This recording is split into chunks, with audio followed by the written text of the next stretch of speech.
मैं अपने घर की लाडली बेटी थी। जब मेरी पढ़ाई पूरी हो गई तो मेरा निकाह जावेद से हो गया। मेरा निकाह खूब धूमधाम से हुआ। जावेद के पिता का कपड़े का कारोबार था। उनकी खुद की दुकान थी। घर में जमीन जायदाद सब कुछ था। मैं ब्याह कर आई तो पहली रात ही मुझे अपने मर्द की असलियत का पता चल गया।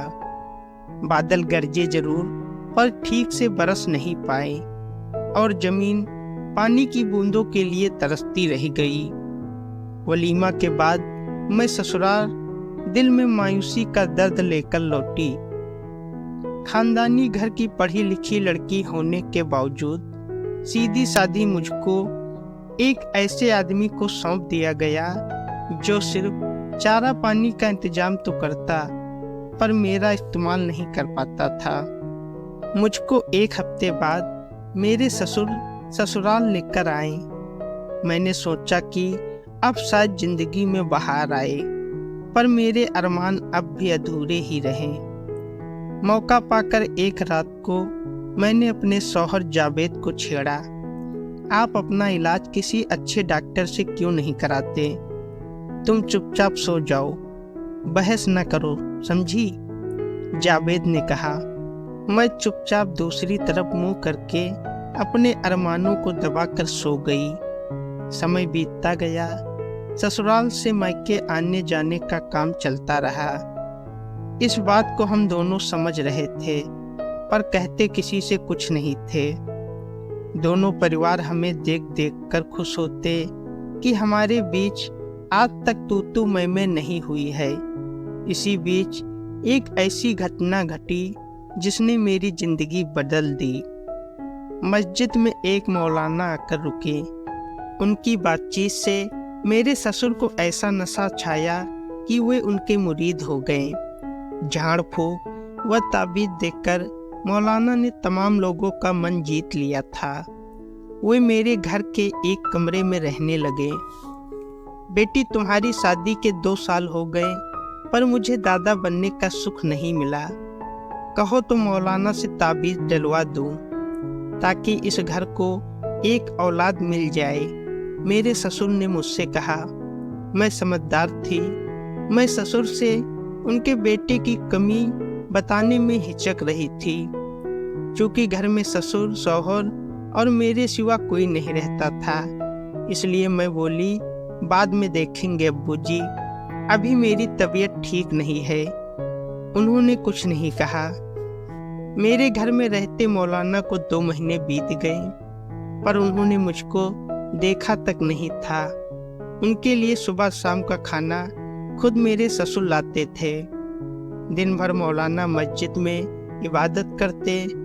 झाड़ फूंक के लिए आने वालों को लेकर वे घर आते, जो मस्जिद के करीब था। मेरे ससुर जावेद के साथ दुकान में रहते थे। वे सिर्फ नमाज के वक्त या घर या मस्जिद आते थे।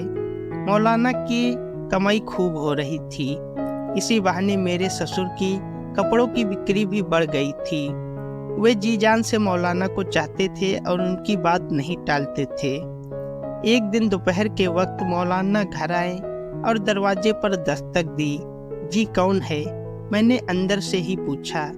मैं मौलाना, पानी चाहिए। जी अभी लाई। मैं पानी लेकर जैसे ही दरवाजा खोलकर बाहर निकली, मेरे जवा हुस्न को देखकर मौलाना के होश उड़ गए। लाजवाब हुस्न, हिन्नी सी आंखें, सफेद संगमरमर सा जिस्म। मौलाना मुझको एकटक देखते रहे। वे पानी लेना भूल गए। जी पानी, मैंने कहा। लाइए, मौलाना ने मुस्कुराते हुए कहा। पानी लेकर मौलाना अपने कमरे में लौट आए, पर दिल मेरे कदमों में देकर। इधर मेरे दिल में पहली बार किसी पराये मर्द ने दस्तक दी थी। मौलाना अब कोई न कोई बहाना बनाकर मुझको आवाज देकर बुलाने लगे। इधर मैं भी राह ताकती कि कब मौलाना मुझे आवाज दे। एक दिन पानी देने के बहाने मेरे हाथ मौलाना के हाथ से टकरा गया। उसके बाद जिस्म में सनसनी सी फैल गई। मोहब्बत ने जोर पकड़ना शुरू कर दिया था। ऊपरी मन से मौलाना ने कहा, सुनो मियाँ हबीब, मैं कब तक तुम्हारा खाना मुफ्त में खाऊंगा। कल से मेरी जिम्मेदारी सब्जी लाने की। आखिर जैसा वह तुम्हारा बेटा वैसा मेरा भी बेटा हुआ, उसकी बहू मेरी बहू हुई। सोचकर कल तक बताओ, नहीं तो मैं दूसरी जगह जाकर रहूंगा। मेरे ससुर ने सोचा कि अगर मौलाना चले गए तो इसका असर उनकी कमाई पर होगा। जो ग्राहक दुकान पर आ रहे हैं वे नहीं आएंगे। उनको जो इज्जत मौलाना की वजह से मिल रही है वह नहीं मिलेगी। इस समय पूरा गांव मौलाना के अंधविश्वास की गिरफ्त में था और वे जबरदस्ती ताबीज अंग्रेजी दवाओं को पीसकर उनमें राख मिलाकर इलाज कर रहे थे। बाप बेटे दोनों ने मौलाना से घर छोड़कर न जाने की गुजारिश की। अब मौलाना दिखाऊ बेटा बहू कहकर ससुर का दिल जीतने की कोशिश करने लगे। नमाज के बाद घर लौटते हुए ससुर ने मौलाना से कहा, जनाब आप इसे अपना ही घर समझिए, आपकी जैसी मर्जी हो वैसे रहें। आज से आप घर पर ही खाना खाएंगे, मुझे गैर न समझें। मौलाना के दिल की मुराद पूरी हो गई। अब वे ज़्यादा वक्त घर पर गुजारने लगे। बाहर के मरीजों को जल्दी से ताबीज़ देकर भेज देते। इस काम में अब मैं भी चुपके चुपके हाथ बटाने लगी थी। तकरीबन 6 महीने का समय बीत चुका था। मेरे और मौलाना के बीच मोहब्बत ने जड़ जमा ली थी। एक दिन मौलाना ने सोचा कि आज अच्छा मौका है, मेरी चाहत का इम्तिहान ले लिया जाए, और वे बिस्तर पर पेट दर्द का बहाना बनाकर लेट गए। मेरा आज पेट दर्द कर रहा है, बहुत तकलीफ हो रही है, तुम जरा सा गर्म पानी से सेंक दो, मेरे सामने कराहते हुए मौलाना ने कहा। जी कहकर मैं पानी गर्म करने चली गई। थोड़ी देर बाद मैं नज़दीक बैठकर मौलाना का पेट सेकने लगी। मौलाना कभी कभी मेरा हाथ पकड़कर अपने पेट पर घुमाने लगे। थोड़ा सा झिझक कर मैं मौलाना के पेट पर हाथ फिराने लगी। तभी मौलाना ने जोश में मेरा चुंबन लेकर अपने पास लिटा लिया। मौलाना के हाथ अब मेरे नाजुक जिस्म के उस हिस्से को सहला रहे थे जहाँ पर इंसान अपना सब कुछ भूल जाता है।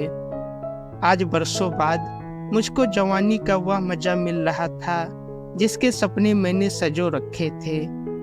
सांसों के तूफान से 2 जिस्म भड़की आग को शांत करने में लगे थे। जब तूफान शांत हुआ तो मैं उठकर अपने कमरे में पहुंच गई। अब्बू, मुझे यकीन है कि मौलाना के ताबीज़ से जरूर कामयाबी मिलेगी, मैंने अपने ससुर से कहा। हाँ बेटी, मुझे भी यकीन है। अब मेरे ससुर काफ़ी मालदार हो गए थे, दिन काफ़ी हंसी खुशी से गुजर रहे थे। तभी वक्त ने ऐसी करवट बदली कि ससुर की ज़िंदगी में अंधेरा छा गया। एक दिन मेरे ससुर अचानक किसी ज़रूरी काम से घर आए। दरवाजे पर दस्तक देने के काफ़ी देर बाद मैंने आकर दरवाज़ा खोला और पीछे हट गई। मेरा चेहरा घबराहट से लाल हो गया था, बदन में कपकपी आ गई थी। ससुर ने अंदर आकर देखा तो मेरे बिस्तर पर मौलाना सोने का बहाना कर चुपचाप मुंह ढककर लेटे थे। यह देखकर ससुर के हाथ पैर फूल गए, पर वे चुपचाप दुकान लौट आए। अब क्या होगा, मुझे डर लग रहा है, कहते हुए मैं मौलाना के सीने से लिपट गई। कुछ नहीं होगा, हम आज ही रात में घर छोड़कर नई दुनिया बसाने निकल जाएंगे। मैं शहर से गाड़ी का इंतजाम करके आता हूँ, तुम तैयार हो ना? मैं तैयार हूँ, जैसा आप मुनासिब समझें। मौलाना चुपचाप शहर चले गए। मौलाना को न पाकर ससुर ने समझा कि उनके डर की वजह से वह भाग गया है। सुबह जावेद ने बताया, अब्बू, सलमा भी घर पर नहीं है।